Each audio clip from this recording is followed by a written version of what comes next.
चुनौती दी है कि अब विधानसभा चुनाव जीता है, दूसरा चुनाव सिर पर है। अगर हमारी बातों पर ध्यान नहीं दिया तो लोकसभा में हम घर घर जाकर भाजपा के विरोध में प्रदर्शन करेंगे एवं मध्य प्रदेश में भाजपा को 29 सीट का जो सपना है वह अधूरा रहेगा। नहीं किसी से भीख मांगते। मध्य प्रदेश शासन होश में आओ, होश में आओ। मध्य प्रदेश शासन होश में आओ, होश में आओ।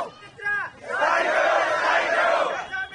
सफाई करो, सफाई करो। हमारी मांगे पूरी करो, पूरी करो। हमारी मांगे पूरी करो, पूरी करो। भारत माता की जय, भारत माता की जय। वंदे मातरम, वंदे मातरम। मेरा नाम ऋतुराज यादव है। हम लोग सभी जनसेवा मित्र पिछली बार भी बैठे हुए थे 10 तारीख में, जिसमें हमने माननीय मुख्यमंत्री जी को ज्ञापन दिया था कि हम सब जनसेवा मित्र 9300 हैं ऑल ओवर मध्य प्रदेश में। लेकिन हमारी ये मांग है कि हमें स्थायी किया जाए, क्योंकि हमारा कार्यकाल 31 जनवरी को समाप्त हो चुका है उनकी दृष्टि से वैसे, लेकिन आधिकारिक सूचना कोई नहीं आई है शासन के यहाँ से। इसलिए हम पुनः यहाँ बैठे हैं स्थायी रोजगार की मांग को लेकर।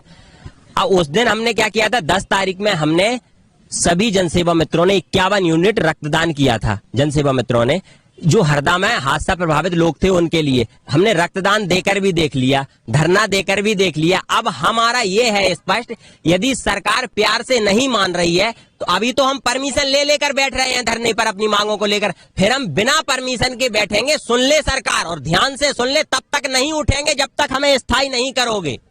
ये हमारी सीधी मांग है, हमें स्थायी कीजिए। हम ये नहीं कह रहे हैं कि हम कह रहे हैं इसलिए आप स्थायी करो। आपने चुनाव में वादा किया है उसे निभाइए। आप रोजगार की कह रहे हो कि हम एक तरफ ये कह रहे हो कि हम सभी को रोजगार देंगे, प्रत्येक परिवार पर रोजगार देंगे, इधर 9300 परिवारों को बेरोजगार कर रहे हो और एक तरफ रोजगार देने की बात कर रहे हो। सरकार को सीधी खुली चेतावनी है कि अब हम परमिशन लेकर नहीं बैठेंगे। प्रशासन हमें मारे पीटे कुछ करे, लेकिन हम उठेंगे नहीं। हमें स्थायी रोजगार चाहिए और हमने 10 तारीख को ज्ञापन दिया था, उसका जवाब दे सरकार, क्योंकि अब तक कोई जवाब नहीं दिया है। हम मंत्रालय चक्कर लगा लिया, सीएमओ चक्कर लगा लिया, कहीं कोई सुनने ही वाला नहीं है। क्या करे बेचारा जनसेवा मित्र, मर जाए क्या? राजस्थान में बैठे हैं जनसेवा मित्र, बेचारा एक मर भी गया है वहां। अगर यहाँ भी सरकार ये चाहती है कि एक आध मर जाए तो ऋतुराज यादव खड़ा है, फांसी लगा लेगा यहीं खड़ा होकर, लेकिन सरकार सुन ले कम से कम हमारी। आपने बोला चुनाव में वादा किया था, चुनाव जीती है, दूसरा चुनाव होने वाला, उसमें क्या स्टैंड है सरकार ने बात मानी? दोबारा चुनाव में ये है कि सब विपक्ष में मतदान करेंगे सभी जनसेवा मित्र और गांव-गांव जाकर सभी से ये कहेंगे कि बीजेपी को वोट मत देना। ये वादा करती है, निभाती नहीं है, वादा खिलाफी करती है।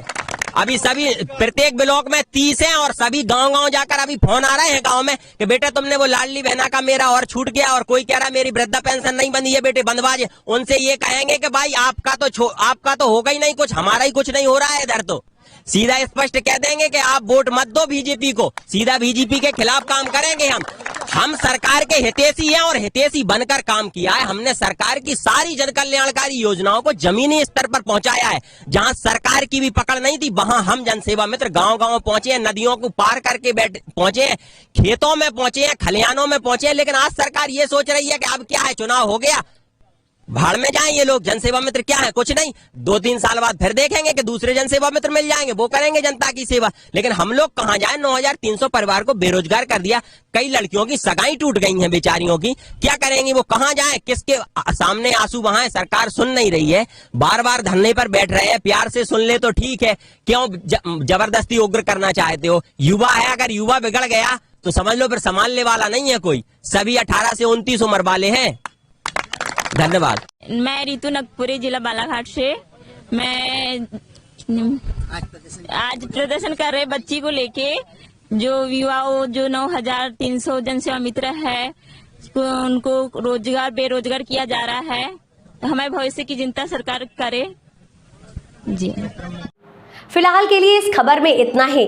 बने रहे हेडलाइन 24 समाचार के साथ। नमस्कार। ऐसी खबरों में बने रहने के लिए हमारे चैनल को लाइक सब्सक्राइब जरूर कीजिए।